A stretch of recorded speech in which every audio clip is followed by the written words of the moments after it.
कुछ जगहें ऐसी होती हैं जहां वक्त थम सा जाता है, जहां हवा में एक अजीब सी गंध फैली रहती है, जहां हर समय सन्नाटा पसरा रहता है और वहां सिर्फ उन लोगों की कहानियां ही नहीं बल्कि वो लोग भी मौजूद होते हैं जो इस दुनिया से कब के जा चुके होते हैं।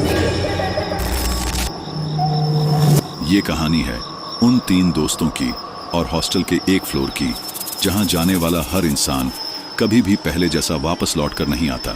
मुंबई के एक जाने माने कॉलेज के हॉस्टल के तीसरे फ्लोर पर एक कमरे में 3 दोस्त रहते थे, दिशांत, प्रवीण और अर्पण। एग्जाम्स खत्म हुए तो उन्होंने सोचा कि घर जाने से पहले कुछ इंटरेस्टिंग करते हैं।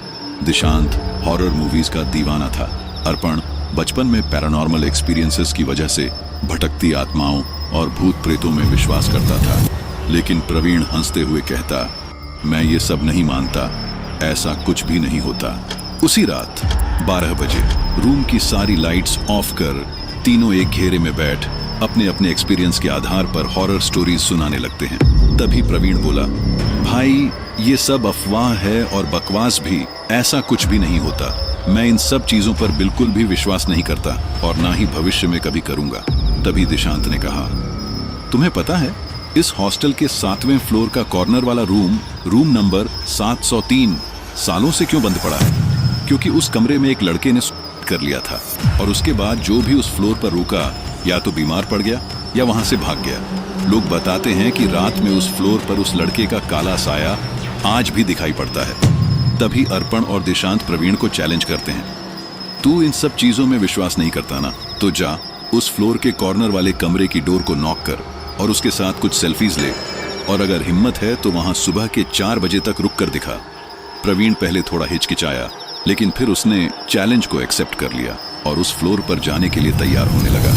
दिशांत ने कहा, ले भाई साथ में ये टॉर्च भी रख, और हाँ अगर कुछ अजीब लगे तो हमें कॉल जरूर करना। प्रवीण अकेला हाथ में टॉर्च लेकर धीरे धीरे हॉस्टल की सीढ़ियां चढ़ने लगा।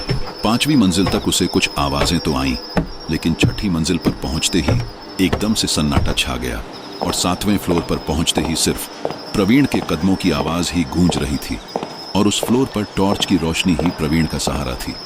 वो कॉर्नर के रूम की तरफ बढ़ ही रहा था कि तभी अचानक किसी ने उसके कंधे पर हाथ रखा और बोला, प्रवीण देखो मैं आ गया। प्रवीण ने पलटकर उसकी तरफ देखा तो वो सन्न रह गया। वो कोई और नहीं बल्कि दिशांत था। तभी दिशांत हंसते हुए बोला, मैंने सोचा तुझे अकेले डर लगेगा, इसीलिए मैं भी तेरे पीछे पीछे चला आया। फिर दोनों साथ में रूम नंबर 703 की तरफ बढ़ने लगते हैं और रूम के पास पहुंचकर वो इधर उधर देखने लगते हैं।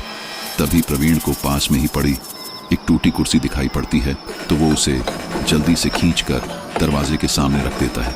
फिर उस पर खड़े होकर दरवाजे में लगी कांच से कमरे के अंदर झांकने लगता है और वहीं दिशांत अपना कान दरवाजे पर लगाकर कुछ सुनने की कोशिश करता है। प्रवीण ने देखा कि कमरे के अंदर पंखे से लटकी एक रस्सी अपने आप हिल रही थी, जबकि उस रूम की सारी खिड़कियां और दरवाजे बंद थे। तभी दिशांत बोला, क्या तुझे कुछ आवाज सुनाई दी, जैसे अंदर कोई चल रहा हो? प्रवीण बोला, नहीं, अभी तो मैंने अंदर झांक कर देखा, वहां तो ऐसा कुछ भी नहीं था। लेकिन तभी पैरों की आवाज प्रवीण को भी सुनाई देने लगी और वो आवाज धीरे धीरे पास आती जा रही थी, लेकिन ये आवाज कमरे के अंदर से नहीं, सीढ़ियों की तरफ से आ रही थी। दोनों ने देखा कि 7वें फ्लोर के दूसरे छोर पर एक लंबा काला साया खड़ा था और वो धीरे धीरे उनकी तरफ ही बढ़ रहा था। दिशांत घबराकर तेजी से नीचे वाले फ्लोर की तरफ दौड़ पड़ा। तभी प्रवीण भी उसके पीछे पीछे भागा, लेकिन जब प्रवीण अपने कमरे में पहुंचा तो देखा दिशांत और अर्पण वहां बैठे कैरम खेल रहे थे। तभी प्रवीण जोर से चीख पड़ा, तू मुझे वहां अकेला छोड़कर क्यों भाग आया? दिशांत हैरान होकर बोला, मैं तो यहीं था, तू तो अकेले ही गया था ना 7वें फ्लोर पर। प्रवीण का खून जम गया और उसकी आंखें फटी की फटी रह गई। फिर वो कांपते हुए बोला, फिर जो 7वें फ्लोर पर मेरे साथ था वो कौन था? उस रात के बाद प्रवीण ने 7वें फ्लोर की तरफ कभी भी नहीं देखा, लेकिन आज भी रात के अंधेरे में कमरे की खिड़की से बाहर उसे वो लंबा काला साया आज भी दिखाई देता है। दोस्तों, अगर आपको ये कहानी पसंद आई है तो इस वीडियो को लाइक और चैनल को सब्सक्राइब जरूर करें।